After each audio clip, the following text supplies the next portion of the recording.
আসসালামু আলাইকুম everyone, welcome back to my channel. আজ আমি চলে এসেছি ঢাকা আন্তর্জাতিক বাণিজ্য মেলা বা বাস মেলা। এখানে আর কিছু আর পান আর না পান সিন্ডিকেট পাবেনি।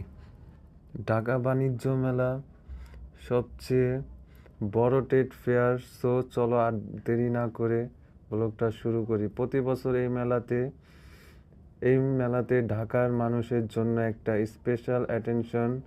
দেশি বিদেশি অনেক ব্র্যান্ড স্টলার এর ইনোভেশন এখানে শোকেস করা হয়। অনেকেই জানতে চায় মেলায় জিনিসপত্র কি আসলে সস্তা। আসলে তা না, যদি দামাদামি করে কিনতে পারেন সো কম দামে কিনতে পারবেন, আর না হলে আপনাকে বাস দিয়ে দিবে।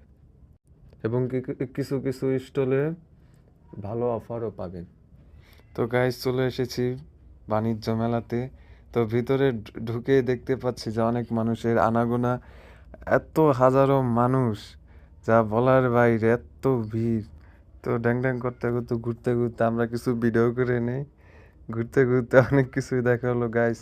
এখানে অনেক রোদ ও রোদের তাপে অবস্থা পুরা টাইট। তো হাঁটতে হাঁটতে যাওয়া যাক মেলার ভিতরে মেন ভবনে। তো গাইস দেখেন কি মানুষ, ইলেকট্রিক গাড়ি ফার্নিচার অনেক কিছু এখানে আছে যা আমাদের জন্য না গাইস, এত দাম। তো গাইস বাইরে পোলারের থেকে একটা আইসক্রিম নিয়ে নিলাম। আইসক্রিমটা যে এত মজা ছিল যা বলার বাইরে। 120 টাকা করে আইসক্রিমটা, কিন্তু মজা অনেক। আমাদের মোট 620 টাকা বিলাইছে, কারণ আমরা 7 জন মানুষ ছিলাম।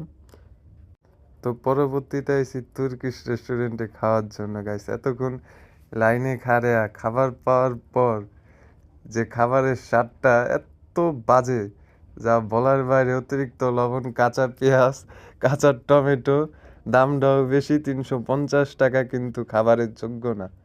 এই খাবার যদি কুত্তারে খাওয়া না, কুত্তা দৌড়াইব, কুত্তাও খাইব না গাইস। তো রিভিউটা আপনাদের আমি দিতাছি পরে গাইস। তো আর কি করুম, আবারও বাইরে একটু ঘুরঘুর করতে করতে ঘুরতে ঘুরতে ভিডিও বানায়া অপেক্ষা করতেছি সন্ধ্যার প্রোগ্রামের অপেক্ষা। প্রোগ্রামটা দেখার জন্য অনেকক্ষণ বসে ছিলাম যে প্রোগ্রামটা কি হবে গাইস। প্রোগ্রামের জন্য সবাই আগে আইসা লাইনে খাড়ায় আছি, কিন্তু পরবর্তী